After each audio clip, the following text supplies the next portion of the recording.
آج ایک اور قصہ۔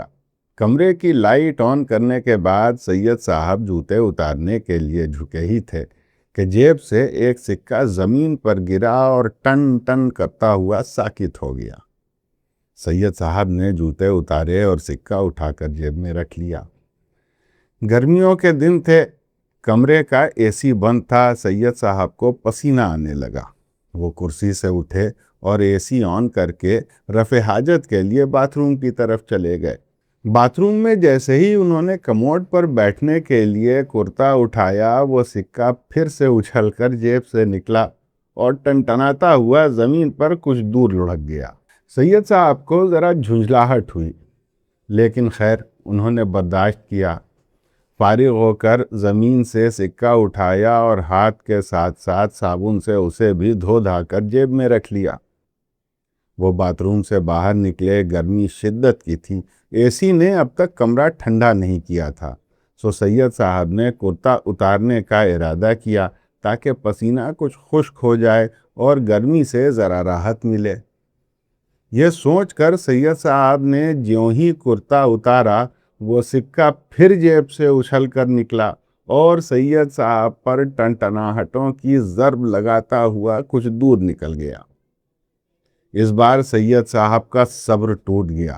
انہوں نے جھنجھلا کر کہا، ابے 2 کوڑی کے سکے، ہزاروں کے نوٹ میری جیب میں خاموشی سے پڑے ہیں، تجھے خود نمائی کی بڑی فکر ہے؟ تجھے خاطر میں کیا لے آئے، تو نے اترانا شروع کر دیا۔ یہ کہہ کر انہوں نے اس 2 روپے کے سکے کو بستر کے پاس رکھی ٹیبل پر اٹھا کر رکھ دیا۔ انہیں اپنی جھنجھلاہٹ پر ہنسی بھی آ گئی اور سکے کی بے قراری کے تصور نے بھی انہیں محظوظ کیا۔ انہوں نے دل میں سوچا، واقعی جن کی کوئی حیثیت نہیں ہوتی، انہی کو بھیڑ میں اپنی موجودگی ثابت کرنے کی کیسی بے تابی ہوتی ہے۔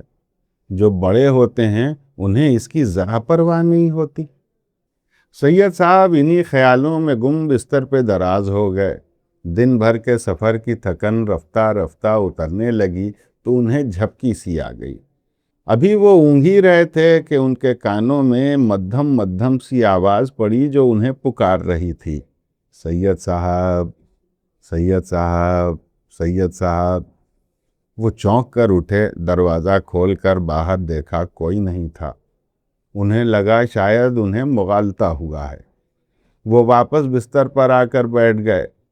حلق خشک ہو رہا تھا تو ٹیبل سے پانی کی بوتل اور گلاس اٹھایا، گلاس میں پانی نکالا اور آہستہ آہستہ 2-3 گھونٹ پانی کے لیے پھر وہی آواز آئی، سید صاحب، سید صاحب۔ اس بار انہوں نے سمت کا تعین کیا تو انہیں معلوم ہوا کہ آواز ٹیبل کی جانب سے آ رہی تھی۔ انہوں نے فون اٹھا کر دیکھا، لیکن اس پر کوئی کال نہیں چل رہی تھی۔ انہیں نہایت حیرت ہوئی کہ آخر یہ آواز آ کہاں سے رہی ہے۔ تھوڑے وقفے کے بعد آواز پھر آنے لگی۔ انہوں نے دھیان سے دیکھا تو یہ آواز سکے سے آ رہی تھی، سید صاحب، سید صاحب۔ انہوں نے حیرت سے سکے کی طرف دیکھتے ہوئے کہا، کیا یہ تم ہو؟ سکے نے جواب دیا، جی حضور، ہم ہی ہیں۔ سید صاحب نے مسکراتے ہوئے کہا، جی فرمائیے۔ آپ بولنے بھی لگے، خدا خیر کرے۔ سکے سے آواز آئی، آپ نے ہمیں کیا کہا تھا؟ سید صاحب نے حیرت سے پوچھا، ہم نے کیا کہا تھا؟ سکے نے کہا، 2 کوڑی کے۔ سید صاحب کو ہنسی آ گئی۔ اچھا تو آپ برا مان گئے؟ سکے نے جواب دیا، کیا اس میں برا ماننے والی بات نہیں ہے؟ سید صاحب نے جواب دیا، آپ کی اچھل کود شور و غل پر آپ کی حیثیت آپ کو یاد دلا رہے تھے۔ آپ سے بڑے بڑے موجود ہیں، وہ تو خاموش ہیں، بس ایک آپ ہی ہیں جس نے آسمان سر پر اٹھا رکھا ہے۔ سکے نے کہا، ہم سب سے بھاری ہیں۔ اگر یقین نہ ہو تو آپ کو جن نوٹوں کی حیثیت پر ناز ہے، انہیں اور ہم کو ایک ساتھ اچھال کر دیکھ لیجئے، کون کتنا اوپر جاتا ہے آپ کو معلوم ہو جائے گا۔ سید صاحب نے مسکراتے ہوئے جواب دیا، بھائی ہم شاعر ہیں، ہم کسی کو ہیچ نہیں سمجھتے، ہم تو معمولی الفاظ کو برمحل استعمال کر کے انہیں آسمان تک پہنچا دیتے ہیں۔ پھر آپ کو ہم کم حیثیت کیوں سمجھنے لگے؟ آپ کی بے محل اور بے موقع چھنچھناہٹ برہمی کا سبب تھی۔ سکے نے سوال کیا، اچھا یعنی آپ کو بے محل بات ناگوار گزری؟ سید صاحب نے جواب دیا، بالکل، ہم نے آپ کی تنبیہ کی ہے، نہ کہ آپ کو ہیچ سمجھا۔ سکے نے کہا، اچھا تو ایک شعر ملاحظہ فرمائیے۔ سید صاحب نے گہری سانس لیتے ہوئے کہا، ماشاء اللہ، آپ شاعر بھی ہیں؟ ارشاد۔ سکے نے گلا صاف کرتے ہوئے کہا، برگزیدہ تھے براہ راست بلبل کی طرح، بربتے نئے پر مگر بالائے بام آ ہی گئے۔ سید صاحب شعر سن کر خاموش رہے تو سکے نے پوچھا، کیوں، اچھا نہیں لگا کیا؟ سید صاحب نے جواب دیا، آپ نے یہ شعر کس سے سنا؟ سکے نے طنزیہ انداز میں کہا، جب یہ شعر سنایا جا رہا تھا اور آپ اچھل اچھل کر اس شاعر کو داد سے نواز رہے تھے، اس وقت یہ حقیر اسی شاعر کی جیب میں تھا۔ سید صاحب نے کہا، بھائی ہم نے ان کا دل رکھنے کے لیے داد دے دی تھی۔ سکے نے کہا، اچھا، واہ واہ، ہماری چھنچھناہٹ آپ کو برہم کر دیتی ہے اور ایسی بے تکی شاعری سن کر آپ واہ واہ کرتے ہیں، بہت خوب۔ سید صاحب نے جواب دیا، بھائی وہ ہمارے دوست ہیں۔ سکے نے کہا، یوں کہیے کہ آپ کو وہ مشاعرے پڑھواتے ہیں، صدر اور مہمان خصوصی بناتے ہیں، اس لیے آپ کو ان کی بے تکی شاعری اچھی لگتی ہے۔ بات سچی تھی۔ سید صاحب جھینپ گئے اور پہلو بدلنے لگے۔ تھوڑی دیر خاموش رہے، پھر بولے، بات تو درست ہے، لیکن کیا کریں، ناراض کرنا مناسب نہیں۔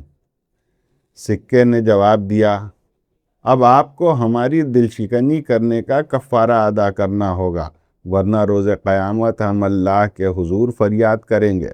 سید صاحب نے اکتاہٹ میں جواب دیا، بطور کفارہ ہمیں کیا ادا کرنا ہوگا؟